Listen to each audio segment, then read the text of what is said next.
سيدي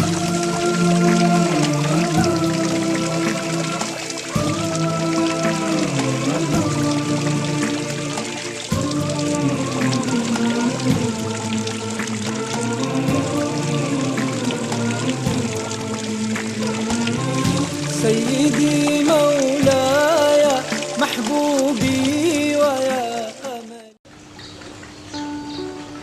Bismillahirrahmanirrahim. Assalamualaikum warahmatullahi wabarakatuh. Alhamdulillahirrabbilalamin. Bagaimana kabarnya teman-teman semuanya? Semoga semuanya disehatkan oleh Allah Subhanahu wa Ta'ala. Meskipun kita masih dalam masa pandemi ini, jangan lupa kita terus minta kepada Allah, berdoa kepada Allah, semoga semuanya disehatkan dan dijaga oleh Allah Subhanahu wa Ta'ala. Amin ya Allah ya rabbal alamin. Hari ini berjumpa dengan Ustaz. Ada yang tahu nggak ya? Sekarang bulan Islam, bulan Hijriahnya kira-kira bulan apa? Ayo, ada yang tahu tidak bulan apa sekarang? Wow, betul. Sekarang adalah bulan Rabiul Awal. Ustaz senang sekali kalau berjumpa dengan bulan Rabiul Awal. Kenapa senang? Karena di bulan ini Allah telah menurunkan dan Bunda Aminah telah melahirkan seseorang yang kelak akan menjadi manusia agung, teladan kita semua. Manusia yang sangat luar biasa, manusia yang sangat dicintai oleh para malaikat. Bahkan seluruh makhluk Allah yang ada di muka bumi ini sangat menunggu-nunggu kelahiran beliau. Siapa beliau? Beliau adalah Nabi besar Muhammad Sallallahu Alaihi Wasallam. Alhamdulillah. Ada yang mau tahu nggak bagaimana sih kisah proses dilahirkannya Rasulullah Sallallahu Alaihi Wasallam? Ada yang tahu?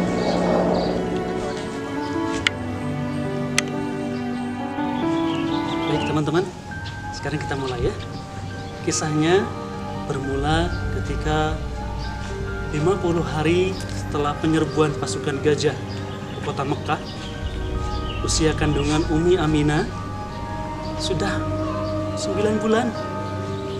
Dan sebentar lagi manusia agung, makhluk Allah yang sangat dicintai oleh para malaikat, akan dilahirkan oleh Umi Aminah. Nah, subhanallah ya. Ternyata ketika Rasulullah SAW akan dilahirkan, sudah muncul tanda-tanda kenabian. Apa saja? Malam itu adalah tanggal 12 Rabiul Awal, malam Senin tepatnya. Kondisinya sangat tenang sekali. Kondisi langit begitu cerah. Semua orang melihat bagaimana kondisi langit. Bulan purnama, cahayanya seperti siang hari. Ada gempa tapi tidak menghancurkan. Semua para malaikat menunggu kelahiran beliau. Semua makhluk-makhluk Allah menunggu kelahiran beliau juga. Dan kelahiran beliau sangat ditunggu. Semua orang, bahkan malaikat, makhluk yang ada di bumi ini bahagia menyambut kelahiran beliau. Subhanallah. Ketika beliau lahir, padamlah api sesembahan biara majusi. Berhala-berhala di dalam Ka'bah berjatuhan. Langit begitu terang, semua orang yang ada di kota Mekah melihat ada sebuah titik cahaya yang sangat terang, dan cahaya itu jatuh di rumahnya Bunda Aminah. Ketika Rasulullah SAW sudah dilahirkan oleh Bunda Aminah, Bunda Aminah menyuruh kepada seseorang untuk memanggil kakeknya. Siapa kakeknya? Abdul Muthalib. Betul. Kakek Abdul Muthalib waktu itu sedang di dalam Ka'bah, dipanggil oleh yang diminta oleh Bunda Aminah. Ketika dipanggil, kakek Abdul Muthalib melihat kondisi luar sangat terang benderang. Dan di rumah Bunda Aminah, di rumah kakek Abdul Muthalib itu terlihat cahaya yang sangat begitu terang. Akhirnya datanglah Abdul Muthalib menuju rumah itu. Ketika tiba, sudah masuk ke dalam rumah, kakek Abdul Muthalib langsung tidak kuat menahan air mata. Beliau sangat bahagia karena cucu yang sangat didambakannya telah dilahirkan dengan selamat. Ketika langsung melihat bayinya, digendong sama kakek Abdul Muthalib. Lalu kakek Abdul Muthalib langsung mengucapkan, aku beri nama kau wahai cucuku, kau adalah Muhammad. Umi Aminah juga sama, Bunda Aminah juga sama, berkata kepada kakeknya, wahai kakek, bahwasanya telah datang kepadaku seseorang agar memberi nama bayi ini dengan nama Muhammad. Berarti kita sama, kata kakek Abdul Muthalib. Iya kakek. Dan ketika itu pula bayi mungil Nabi Muhammad SAW dibawa oleh kakek Abdul Muthalib untuk tawaf mengelilingi Ka'bah. Abdul Muthalib sangat bersyukur kepada Allah Subhanahu wa taala. Alhamdulillah ya Allah, telah lahir cucuku dengan selamat. Aku beri nama ya Muhammad. Aku beri nama ya Muhammad. Alhamdulillah, kakek Abdul Muthalib bersama Bunda Aminah sangat senang sekali ketika bayi mungil Nabi Muhammad SAW itu sudah lahir. Mereka tidak pernah berhenti untuk menimang bayi kecil Muhammad. Semuanya sangat bahagia, sampai paman-pamannya pun sangat bahagia. Subhanallah ya. Namun kegembiraan itu tidak lama teman-teman, karena kebiasaan Arab pada zaman itu, ketika ada bayi yang baru dilahirkan, mereka harus disusui oleh seorang ibu yang berasal dari desa. Nah, ketika itu datanglah rombongan ibu-ibu yang mencari bayi untuk disusui. Dalam rombongan itu ada satu keluarga, itu keluarga Halimatus Sa'diyah. Keluarga ini adalah keluarga yang sangat miskin. Bahkan Halimatus Sa'diyah bersama suaminya pergi ke kota Mekah hanya membawa unta yang sudah kurus, bahkan air susunya pun tidak ada. Air susu unta pun tidak ada, sehingga bayi anak yang Halimatus Sa'diyah yang dibawa itu sering menangis karena sering tidak melihat atau meminum air susu. Bahkan air susu Umi Halimatus Sa'diyah sendiri kadang tidak ada juga. Ketika yang lainnya, saudara-saudaranya dari desa itu sudah membawa bayi-bayi dari kota Mekah, Umi Halimatus Sa'diyah sangat khawatir. Suamiku, bagaimana ini? Semua orang sudah mendapatkan bayi untuk disusui. Mereka pasti akan mendapatkan upah untuk itu. Kita harus mencari lagi. Kata suaminya, bagaimana kata ayahnya?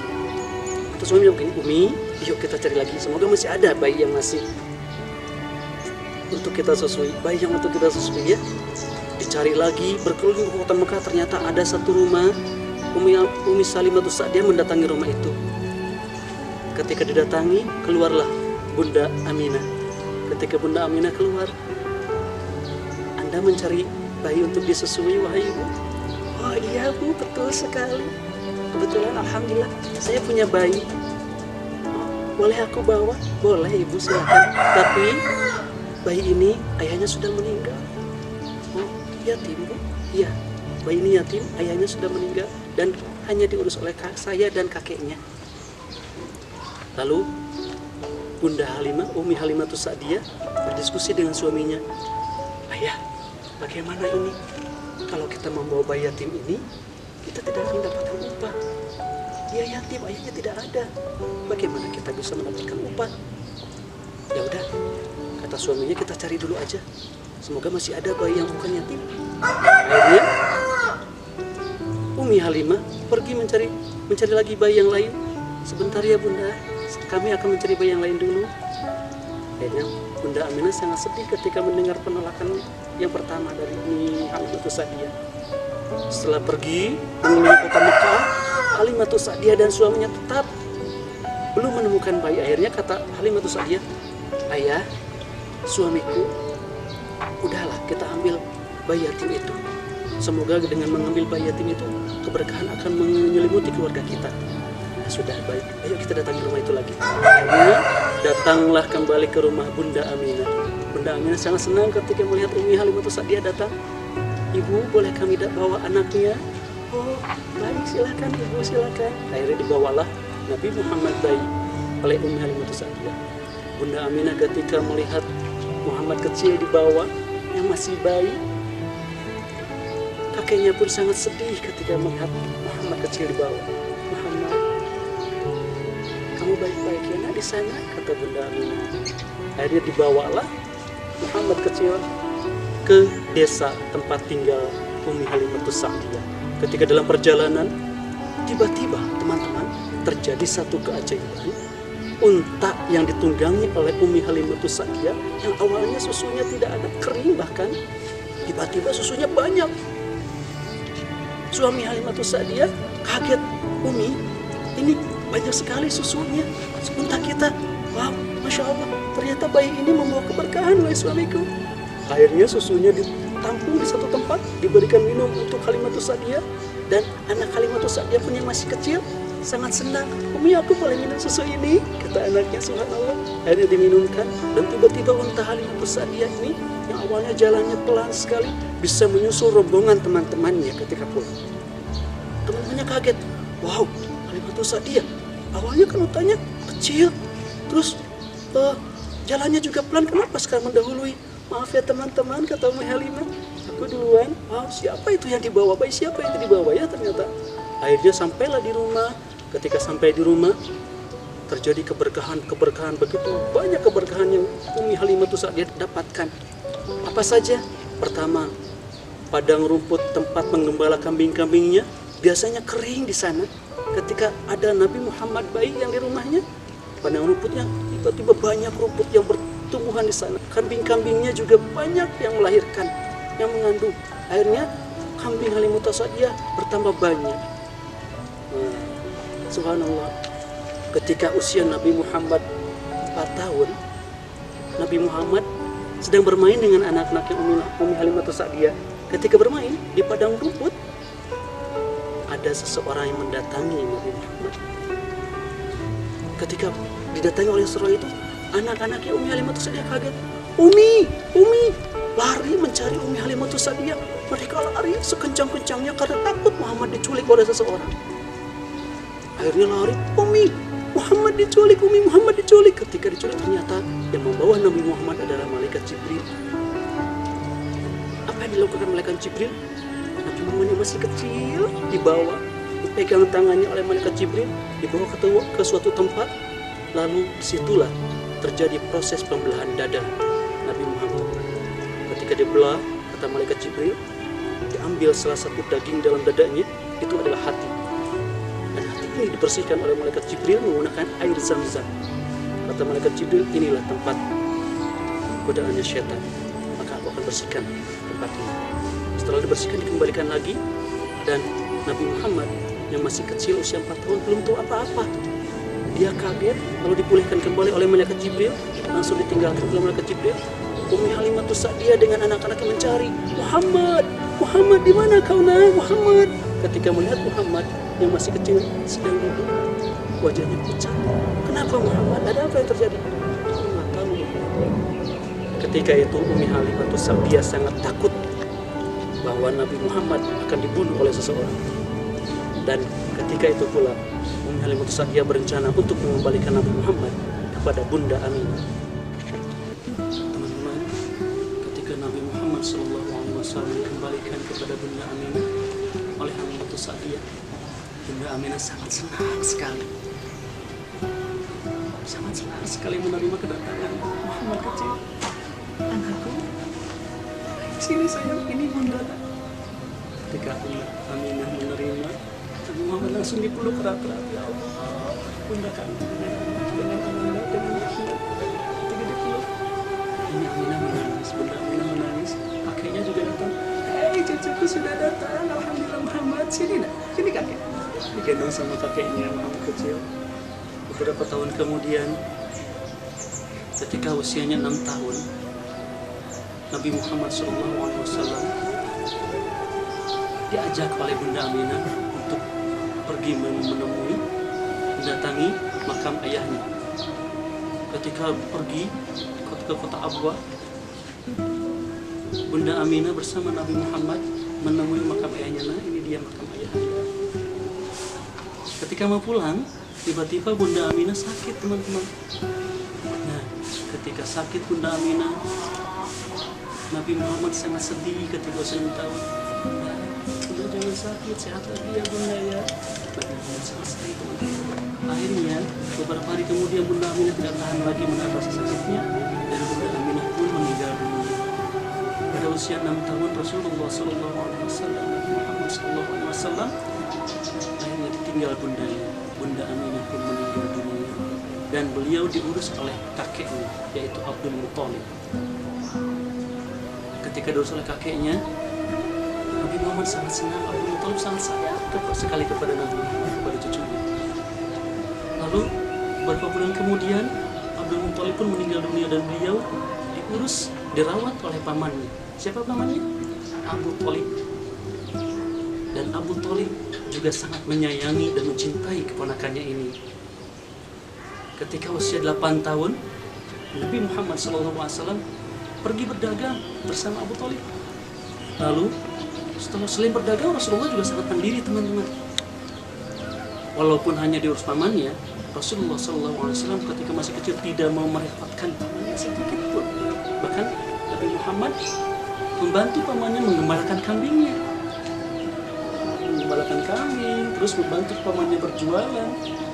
Sangat banyak teman-teman yang menyukainya. Bahkan penduduk Quraisy, orang Mekah waktu itu sangat senang dengan perangai Nabi Muhammad, akhlak Nabi Muhammad SAW. Nah, beberapa tahun kemudian Rasulullah SAW ketika usia 25 tahun beliau menikah dengan Siti Khadijah. Ketika menikah dengan Siti Khadijah, Rasulullah SAW ini mendapatkan wahyu pertamanya. Setelah mendapatkan wahyu, Rasulullah SAW akhirnya berdakwah menyebarkan Islam. Awalnya dari keluarganya dulu, Bunda Khadijah, Ali bin Abi Thalib dan yang lainnya.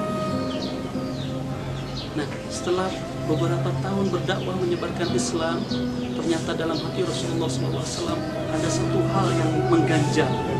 Ketika duduk bersama para sahabatnya, Rasulullah SAW berbicara kepada para sahabatnya, "Wahai sahabatku, sesungguhnya hari ini aku sangat merindukan saudara-saudaraku." Lalu ada satu sahabat bertanya, "Ya Rasulullah, bukankah kami ini saudara-saudaramu? Bukan, kalian adalah sahabat, kalian adalah sahabat-sahabat. Lalu siapa saudara-saudaramu ya Rasulullah?" Saudara-saudaraku adalah orang-orang yang beriman kepada Allah, tapi mereka tidak melihatku. Teman-teman, Rasulullah sangat merindukan kita. Rasulullah sangat menyayangi kita. Dan ketika meninggal pun, yang diucapkan oleh Nabi Muhammad adalah umatnya, bukan keluarganya, bukan umatnya, kita yang sebut-sebut. Ketika nafas terakhir keluar, beliau menyebutkan ummati, itu yang keluar dari lisan beliau. Betapa sayang dan cintanya beliau kepada umatnya, kepada kita semua. Oleh karena itu, yuk mulai sekarang jangan pernah tinggalkan sunnah-sunnahnya. Jangan pernah berhenti bersolawat kepada Nabi besar Muhammad Sallallahu Alaihi Wasallam. Karena dengan solawat ini itu adalah tanda bahwa kita sangat merindukan dan mencintai Nabi Muhammad Sallallahu Alaihi Wasallam. Dan statistik, jangan lupa teruslah bersolawat kepada Nabi Muhammad Sallallahu Alaihi Wasallam. Yang pendek saja, bagaimana Ustaz? Sallallahu Alaihi Muhammad, Sallallahu Alaihi Muhammad, Sallallahu Alaihi Muhammad, Sallallahu Alaihi Muhammad, terus sampai berapa? Terserah, sampai semampunya kamu. Alhamdulillah, demikian teman-teman kisah Maulid Nabi Muhammad SAW, kisah dilahirkannya manusia agung, kisah dilahirkannya kekasih Allah Subhanahu Wa Taala. Semoga apa yang disampaikan Ustaz hari ini dapat diambil hikmahnya ya. Dan Ustaz mohon maaf jika dalam kisah ini ketika berkisah banyak hal-hal yang tidak baiknya dari Ustaz. Demikian, terima kasih atas perhatiannya. Assalamualaikum warahmatullahi wabarakatuh.